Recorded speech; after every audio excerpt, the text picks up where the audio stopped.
Welcome and thank you for joining us today at the conversation presented by the New York State Writers Institute at the University at Albany. My name is Ed Schwarzschild and I'm a fellow of the Writers Institute and director of creative writing here at UAlbany. Before I introduce today's guest, Eric Puchner, let me remind you that this and all our author interviews are posted on the Writers Institute YouTube channel, and you can find them at the conversation on our website, nyswritersinstitute.org. And of course, please follow us on Facebook, Twitter, and Instagram. If you wish to support future programming like this, you can always make a donation at our website, nyswritersinstitute.org. We would be very grateful. All right, so today our guest is Eric Puchner. He is the author of several award-winning books. His first collection, Music Through the Floor, came out in, what year did it come out? 2005. A great novel, Model Home, came out a few years after that in 2010. And most recent book is an amazing collection, Last Day on Earth. So, and Eric is directing the creative writing program or chair of the creative writing program at Johns Hopkins University these days. Eric, thanks for being here. Thanks for having me. It's my pleasure. It's great to see you on in Albany. It's a very icy, gray day out there. I hope it's nicer weather in Baltimore. No, it's been icy and gray here as well. Unusually snowy, as it is all over the country, I hear. Yeah, yeah. So a few questions for you, and we'll see where we go. But I thought we could start with just the story of your early influences as a writer. Where you got the idea even to become a writer. Were there particular mentors or people you read or teachers that teachers that made you even think that becoming a writer was a possibility? Where did that start in your life? Yeah, it started very early for me, and I've told this anecdote before, but my first sort of encounter with the whole idea of authorship was, I think I was quite young. I must have been 7 or 8. And my brother for Christmas one year got the collected stories of Ray Bradbury. And it was this enormous tome, like this big. You know how in the books in the 70s, they used to have they devote the entire back cover to the author photo. So there's this giant picture of Ray Bradbury on the back. And I started reading, I just love those stories, and I started reading them, and I kept looking at the back, and at some point it dawned on me that he'd actually written all of these stories, like 2,000 pages worth of stories. And it never occurred to me really that a single person had written a book. I knew it intellectually, but I didn't understand it emotionally. I just, when you're a kid, you just think books sort of fall from the sky and the words just appear magically. So I was just really impressed. I kept looking at his picture in awe that he had written all this. And then I kind of wanted to do the same thing. So I started writing, I'm sure, terrible science fiction stories as a young boy. And then at some point in middle school, starting and in high school, I got a typewriter. This was before the age of the personal computer, if you can believe that. And I wrote a lot of terrible poetry about deciding whether to kill an ant or not to kill an ant. I think the line was yes, no, yes, no, yes, no, yes, or something like that. And the foot comes down, that sort of stuff. Or there was one called Listening to Train at 3 a.m. in the morning, Coltrane, because I was really into jazz in a pretentious way as a high schooler. And I, as I've said before, I don't think I'd ever even been up till 3 a.m. in my life, but I wrote a poem about listening to Coltrane at 3 a.m. So a lot of bad poetry. And then I ended up going to Middlebury College in Vermont. And I had a wonderful, wonderful professor there named Terry Hummer, who's quite an excellent poet. Recently had a poem in the New Yorker, I believe.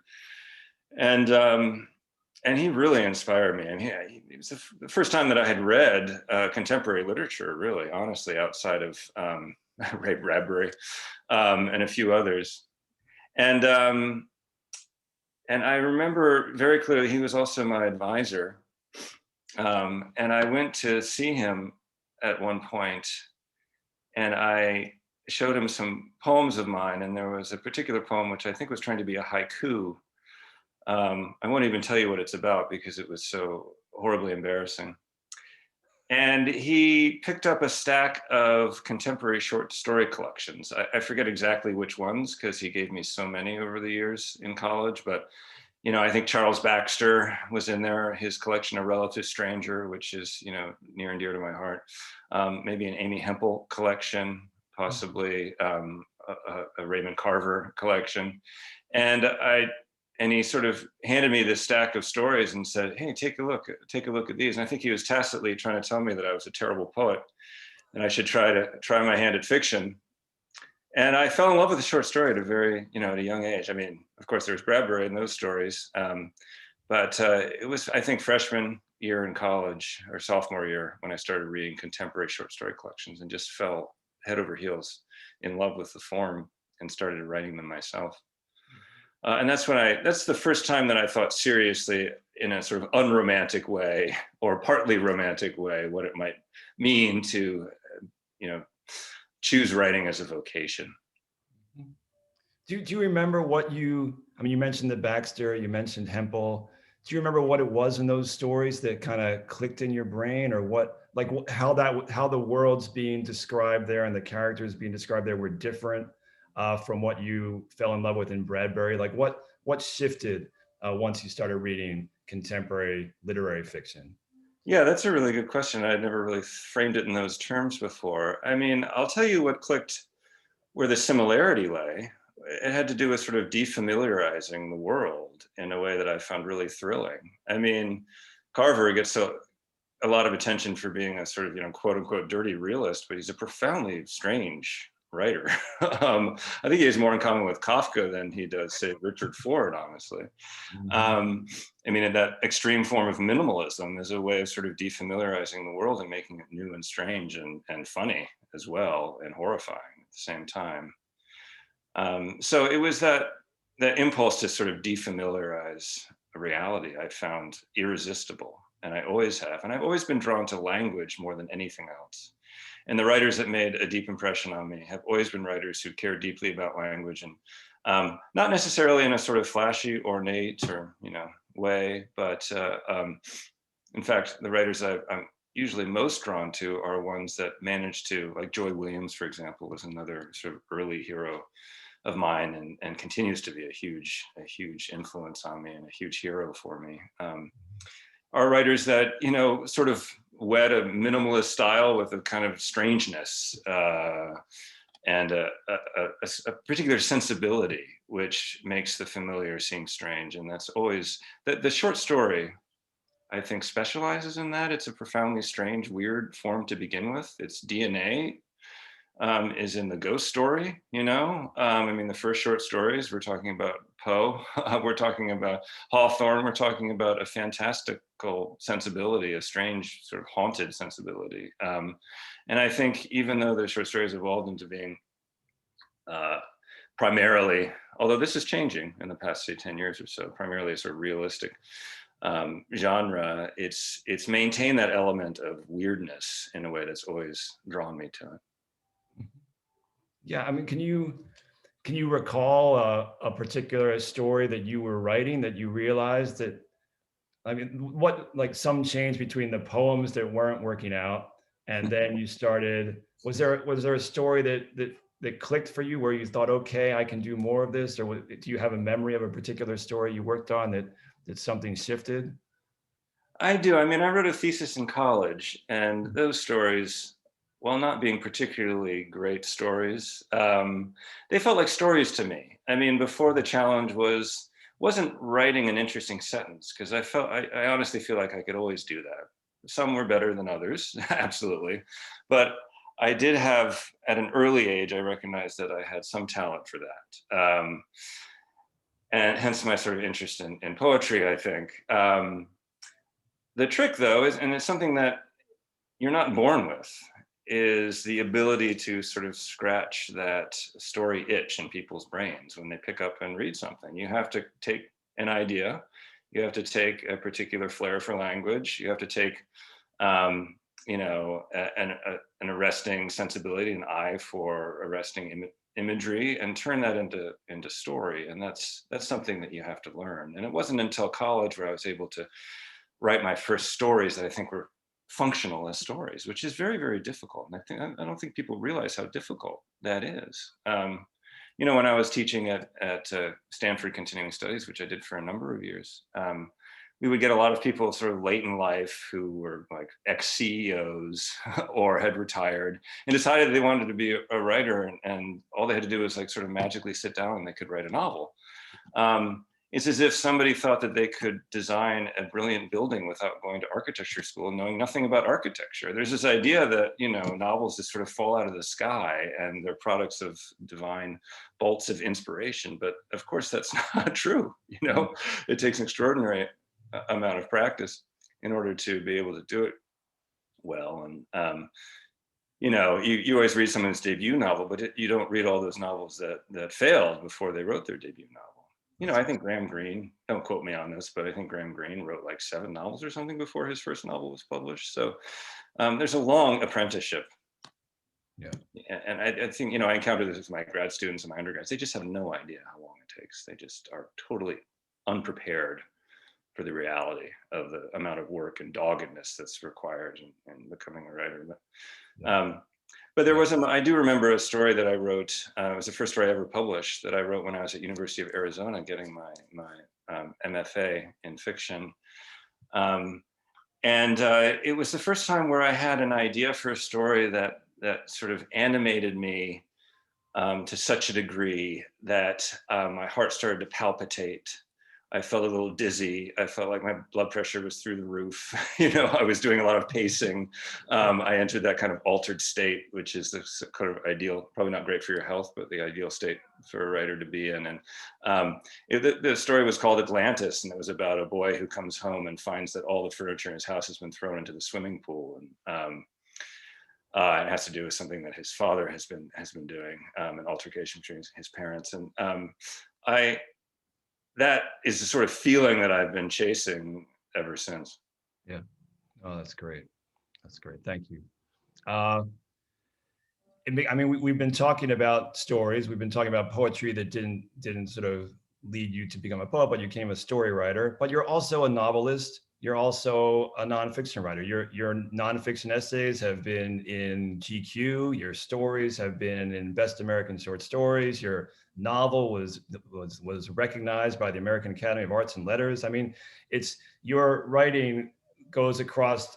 It doesn't go to poetry yet, or maybe there's something I don't know about, but it does go from fiction. I mean, from short fiction to nonfiction to novels. And I was hoping we could talk about that just a little bit. I mean, the basic question would be, how do you move from form to form, and what has that been like for you?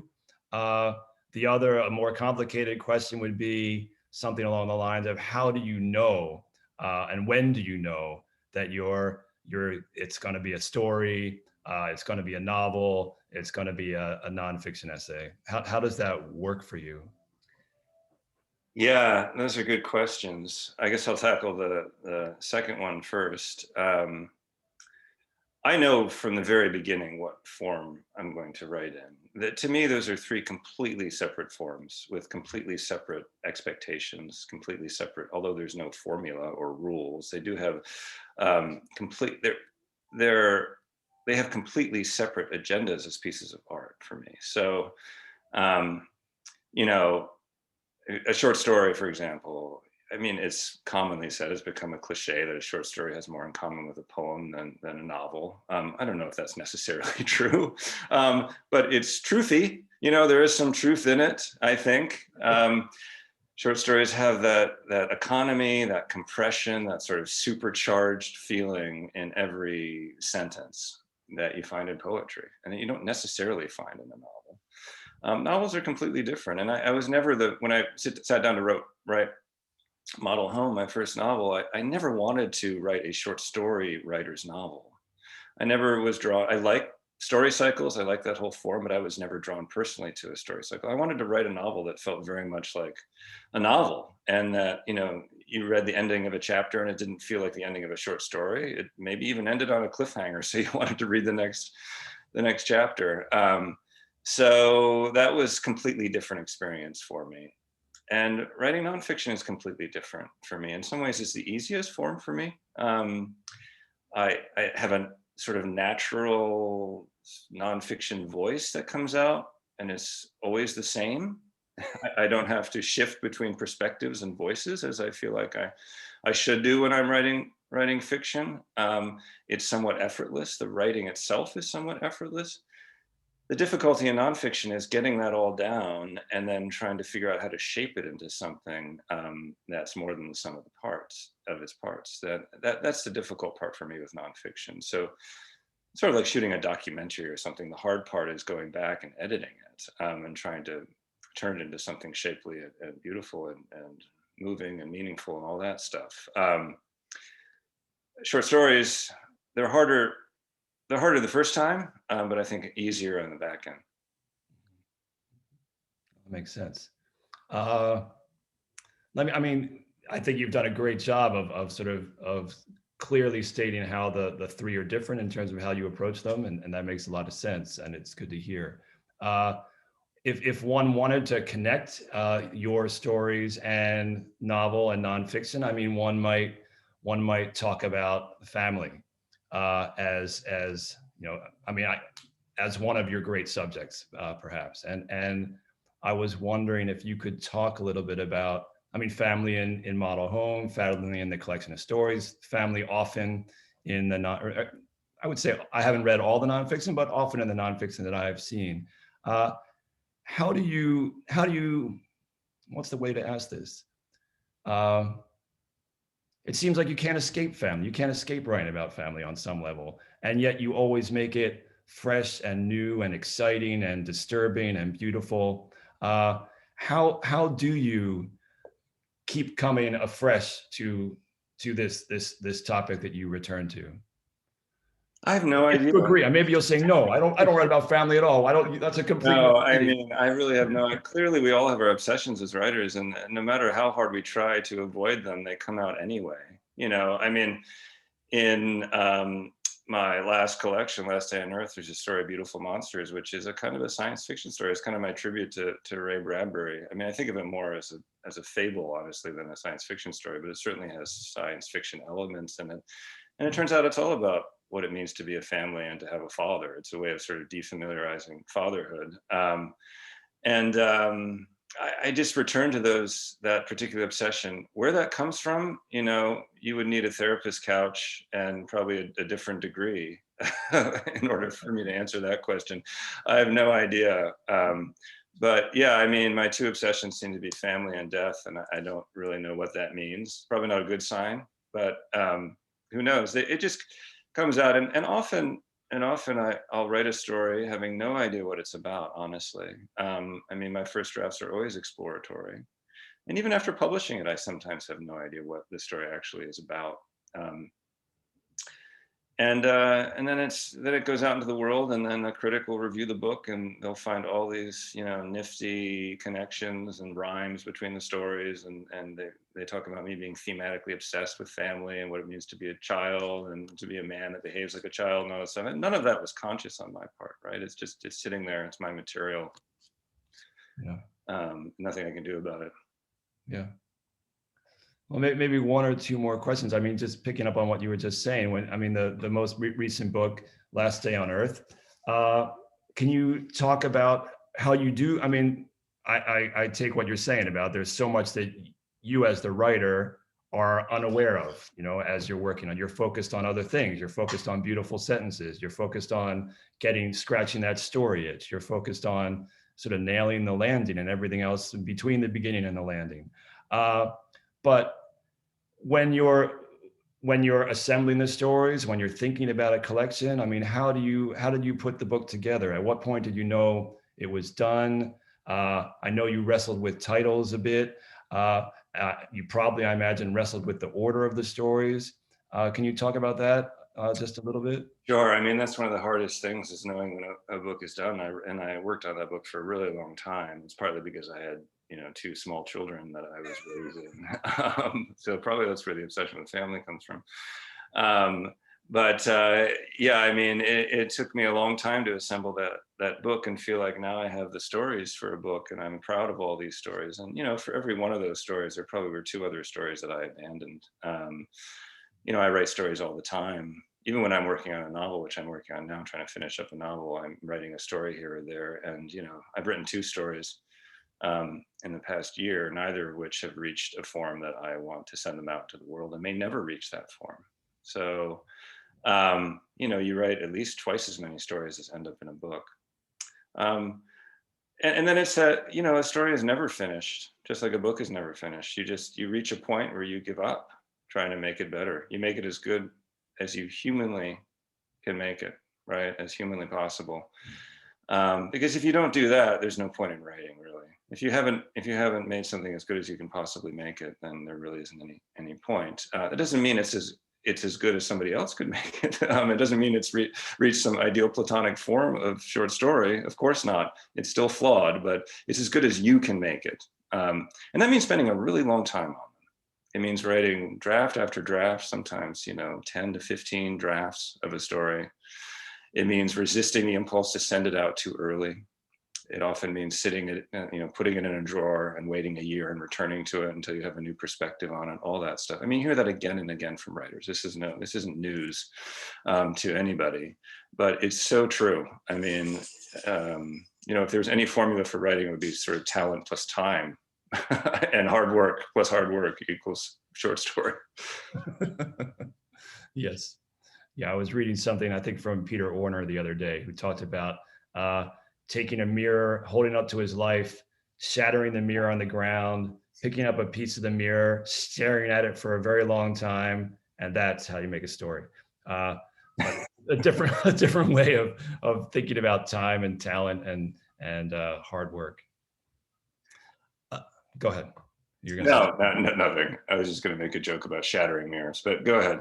it's probably bad luck. Yeah, it probably takes 7 years. Yeah. Story. But one last question, just if you're comfortable sharing anything about the novel you're working on now, and if you don't want to talk about it, completely understand. Well, right now it's 500 pages. It's long. I think it's going to be shorter than that. It takes place in Montana, where I spend my summers. And I'm trying to write a sort of Montana novel that's not the typical Montana novel that you think of.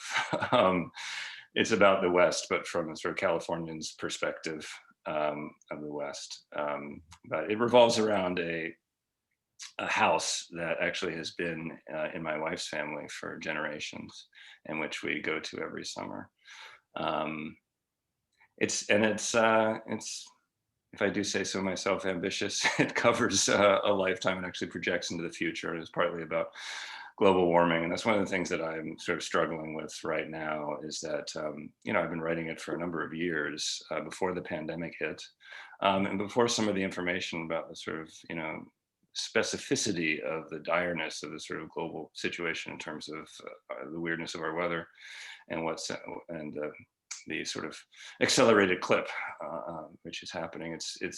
I've never tried to project into the future before, and it has its own sort of set of difficulties as a writer that I hadn't fully grappled with until I tried to do it. So that's been especially tricky.